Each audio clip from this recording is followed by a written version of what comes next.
রক্ত না দিলে হেল্পটা কি করে হবে? রক্ত তো দিতে হবে, আর গরমটা তো দেখতে হবে না, গরম তো থাকবে, তার মধ্যে তো কার অসুবিধা থাকলে তো ব্লাড না দিলে কি করে হবে?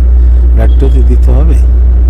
আর খড়গপুর থেকে এসছে আমার টাউন প্রেসিডেন্ট আছে, আমি এক্স কাউন্সিলর আছে খড়গপুরে, তো আমার টাউন প্রেসিডেন্টটা ওনাকে ইনভাইটটা পেয়েছে, দিদি থেকে এখানে ইনভাইটটা পেয়েছে, তারপর ওনার এখানে কাজ আছে, মানে মিটিং আছে, ওটার জন্য আমাকে এখানে পাঠিয়েছে। আর আমি এখানে আমাকে বললো কি কেউ ব্লাড দিতে জন্য যেতে পারবে তো নিয়ে যান। তো গাড়িতে তো সবাই তো আসতে পারবে না, আমি এসছে, আমার মেয়ে এসছে, আমার বন্ধু এসছে, আর আমি মেয়েটা এখানে ব্লাডটা দিয়েছে।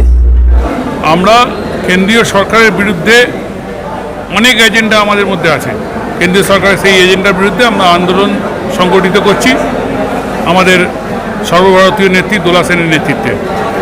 এবারে আমরা ঠিক করেছিলাম কি এই প্রত্যেক বছরই এই ইলেকশন যখন মোমেন্টটা শুরু হয় সেই সময় মোটামুটি রক্তদান শিবিরগুলো রক্ত নেওয়ার ইয়েটা বন্ধ হয়ে যায়, ব্লাড ব্যাঙ্কগুলো পুরো অবস্থা খুব খারাপ থাকে, কারণ সবাই আমরা নিজেরাও প্রচারের মধ্যে থাকি, এবং তার থেকেও বড় কথা এই অ্যারেঞ্জমেন্টটা করাটাই আমাদের কাছে টাফ হয়ে যায়, যেহেতু আমরা প্রত্যেকেই কোনো না কোনো এলাকায় থাকি, তাদের নিজেদের প্রার্থীর প্রচারে আমরা বেরিয়ে পড়েছি।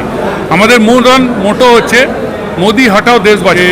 গত 30 তারিখ থেকে একটি বাস আমাদের যারা বুদ্ধিজীবী শিল্পী মহল আছে তারা সারা বাংলা জুড়ে এই মোদি হাটাও দেশ বাঁচাও প্রচারে নেমেছে, এবং তারা আজকেই সেই প্রচারের প্রথম অধ্যায়ের শেষ দিন।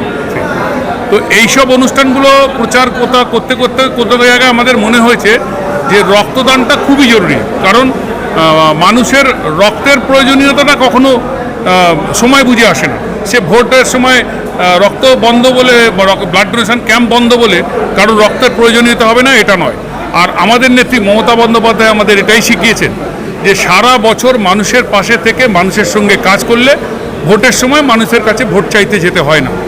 এই কারণেই আমরা আরও প্রচারে অতটা জোর দিচ্ছি না, যেহেতু এটাকে যেভাবে জোর দিয়েছি। রক্তদানটা এবছর আমাদের কাছে খুব ভাইটাল, কারণ এবার রক্তের মানে খুব সংকট, সেই জন্য আমরা এই রক্তের ইয়ে করছি। এবারে এখানে মোটামুটি আমরা 200 থেকে 250 ব্লাড ডোনারকে আমরা পেয়েছি, যারা কোনো রকম পুরস্কার ছাড়াও আমাদের এই রক্তদান শিবিরে এসছে, নিজে থেকে স্বেচ্ছায় এসে রক্তদান করছে।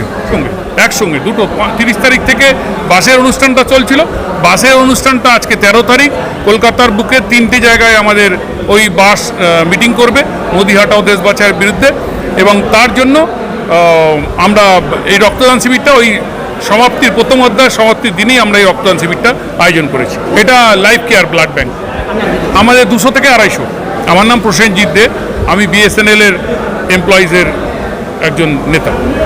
আমরা আমাদের বাংলার মুখ্যমন্ত্রী এবং আমাদের সভানেত্রী দোলা সেনের তরফ থেকে আন্তরিক অভিনন্দন এবং ভালোবাসা জানাই। আমরা যেই রক্তের আয়োজন দোলাদির নেতৃত্বে এবং প্রসেনজিৎ নেতৃত্বে সাথে সাথে সারা বাংলার শ্রমিকরাও সবাই মিলেমিশে আজকে এই রক্তদান যোগদান করেছে। সত্যনারায়ণ মণ্ডল, আমি কলকাতা কর্পোরেশনের জেনারেল সেক্রেটারি। প্রথম কথা, আমরা CPM আমলে বড় হয়েছি, তারা কোনোদিন রক্ত দিত না। CPM আমলেও যে গরমে রক্তের সংকট থেকে বাংলার মানুষ রক্ষা পেত, সেটা জাতীয়তাবাদী বন্ধুদের জন্য। জাতীয়তাবাদীদের মধ্যে সারা বছর শনিবার রোববার ছুটির দিন হলেই রক্তদান শিবিরের একটা প্রচলন ছিল। দ্বিতীয় কথা, এখন বিজেপির খুব রমরমা, CPM চলে গিয়ে বিজেপিরও রক্তদান শিবিরের কোনো প্রবণতা নেই। আমাদের সৌভাগ্য, আমাদের মধ্যে মমতা বন্দ্যোপাধ্যায় আছেন, তিনি থাকতে এমনিতেই রক্তের সংকট থেকে শুরু করে যে কোনো সমস্যা তিনি অ্যাড্রেস করেন। তবুও নাগরিক হিসেবে, বাংলার অধিবাসী হিসেবে আমাদেরও কিছু কর্তব্য আছে। বিশেষ করে শ্রমিক কর্মচারীদের সম্পর্কে অভিযোগ, তারা শুধু তাদের টাকা আনা পয়সার হিসেব করে, সামাজিক আর কিছু তারা ভাবে না। এই গরম শুধু নয়, ভোটের সময় সবাই পলিটিক্সে ব্যস্ত থাকে বলে জাতীয়তাবাদী শিবিরের বন্ধুদেরও রক্তদান শিবিরের আয়োজন তুলনায় কম হয়, কারণ ভোটে সবাইকে ভোটের কাজে ব্যস্ত থাকতে হয়। তাই আমাদের এই প্রাইভেটাইজেশন বিরোধী গণ উদ্যোগ, যেখানে আমাদের শ্রমিক কর্মচারী বন্ধুরা আছেন যারা সবাই মমতা বন্দ্যোপাধ্যায়ের সৈনিক, তারাই উদ্যোগ নিয়েছেন যে এই সময় ভোটের প্রচারে তাঁরাও আছেন। যত কষ্টই হোক আমরা সকলে মিলে রক্তদান করে মমতা বন্দ্যোপাধ্যায়ের স্বাস্থ্য দপ্তর যাতে আরেকটু উপকৃত হয়, বাংলার মানুষ যাতে ভোটের সময়ও রক্তের সংকটে না থাকে, নাগরিক হিসেবে শ্রমিক কর্মচারীদের পক্ষ থেকে আমরা এই সামাজিক কর্তব্য পালনের চেষ্টা করছি। আমিও এখানে রক্ত দিচ্ছি। যে নাইট ডিউটি করে কাজ করে এসেছে তেমন ছেলেরাও এখানে এসে রক্ত দিচ্ছে।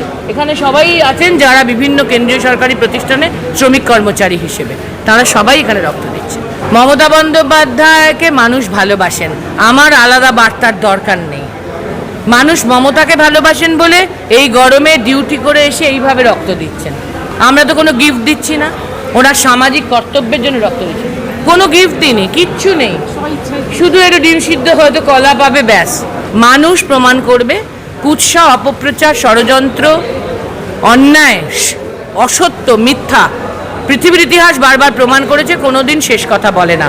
শেষ কথা বলে সত্য, শেষ কথা বলেন ন্যায়, শেষ কথা বলেন মানুষ। এবং 21 সালে সেটা প্রমাণ হয়েছে, মানুষ এবং মানুষের নেত্রী মমতা বন্দ্যোপাধ্যায় শেষ কথা বলেছেন। দেখবেন 24-এও বাংলা জিতে প্রমাণ করবে, দেশও জিতে প্রমাণ করবে মানুষই শেষ কথা বলেন।